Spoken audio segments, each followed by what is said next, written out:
లింగేశ్వరంలో ఉండే కోటేశ్వరరావు గొప్ప ధనవంతుడు, పరమ పిసినారి. అతనికి ఉన్నంత డబ్బు పిచ్చి వేరే ఎవ్వరికీ ఉండదు అని చెప్పుకునేవాళ్ళు. ఎంగిలి చేత్తో విదిలిస్తే కాకులకు మెతుకులు దొరుకుతాయని, అతను అన్నం తినేప్పుడు ఎప్పుడూ చేతుల్ని తనకు దగ్గరగానే పెట్టుకునేవాడు. కంచం అంచు వెంబడి మెతుకులు క్రింద పడకుండా ఉండాలని, తను ఎప్పుడు అన్నం తిన్నా కంచం మధ్యలోనే కలుపుకుని తినటం అలవరచుకున్నాడు. ఇంటికి ఎవరైనా అతిథులు వస్తే వాళ్ళు అడగకుండానే గ్లాసులకు గ్లాసులు నీళ్లు ఇచ్చి, వాళ్లను వీలైనంత త్వరగా తిప్పి పంపించేవాడు. వామ్మో! అతను బిచ్చగాడి నుండే బిచ్చం ఎత్తుకుంటాడు అని బంధువులు ఎవ్వరూ అతని ఇంటికి వచ్చేవాళ్లు కాదు. అదే ఊళ్ళో మంచి, మర్యాద, మానవత్వం కలిగిన పేద రైతు ఒకడు ఉండేవాడు. అతని పేరు లచ్చయ్య. ఉన్నంతలో తృప్తిగా జీవించేవాడు లచ్చయ్య.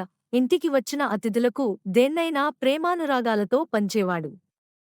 తను ఒక పూట అన్నం తినకపోయినా ఇతరులకు పెట్టేవాడు. నాకు వేరే ఏమీ ఇవ్వకపోయినా పర్లేదు కాని, ఇంటికి వచ్చిన వాళ్లకి కడుపునిండా అన్నం పెట్టి, సంతోషంగా సాగనంపే శక్తిని మటుకు ఉండనివ్వు స్వామీ అని రోజూ దేవుడిని ప్రార్థించేవాడు. రాను రాను ఆ చుట్టుప్రక్కల ప్రాంతాల వాళ్లంతా లచ్చయ్య గురించి గొప్పగా చెప్పుకోవటం మొదలెట్టారు. దానితోబాటే కోటేశ్వరరావు పిసినారితనం కూడా ప్రచారమైంది. దాంతో కోటేశ్వరరావుకి లచ్చయ్య మీద కోపం పెరిగిపోయింది.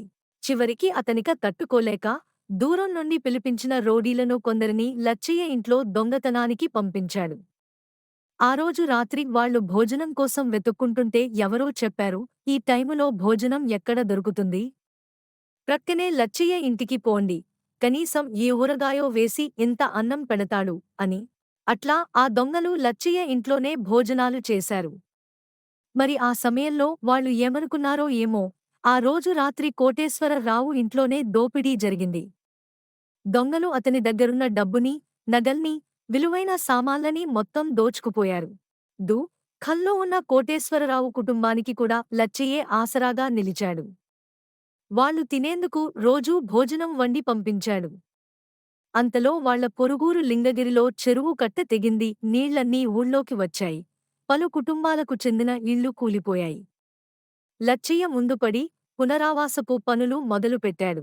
దానికోసం తనకున్న కొద్దిపాటి భూమిని అమ్మేసేందుకు సిద్ధపడ్డాడతను.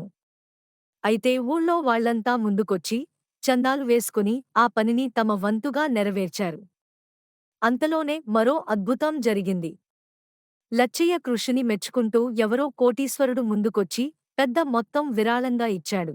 ఆ సంగతి చెప్పి లచ్చయ్య ఊళ్ళో వాళ్ళిచ్చిన చందాల డబ్బును ఎవరిది వాళ్లకు వాపసు చేశాడు. దీన్నంతా దగ్గరనుండి గమనించిన కోటేశ్వరరావులో పరివర్తన కలిగింది. ఇక మీద నేను లచ్చయ్యను వేరుగా చూడను, నా కుటుంబ సభ్యులలో ఒకడుగా ఆదరిస్తాను. అతను చేసే మంచి పనుల్లో నేను కూడా పాలు పంచుకుంటాను అనుకున్నాడు. అతనిలో మార్పును గమనించిన కుటుంబ సభ్యులు, ఊళ్ళో వాళ్లు కూడా చాలా సంతోషించారు. కథ యొక్క నైతికత: నిజమైన సంపద అనేది ఆస్తుల్లో కాదు, కానీ మనం ఇతరులతో పంచుకునే ప్రేమ, దయ మరియు దాతృత్వంలో ఉంది. కరుణ అనేది వ్యక్తులను మాత్రమే కాకుండా మొత్తం సమాజాన్ని మార్చగలదు.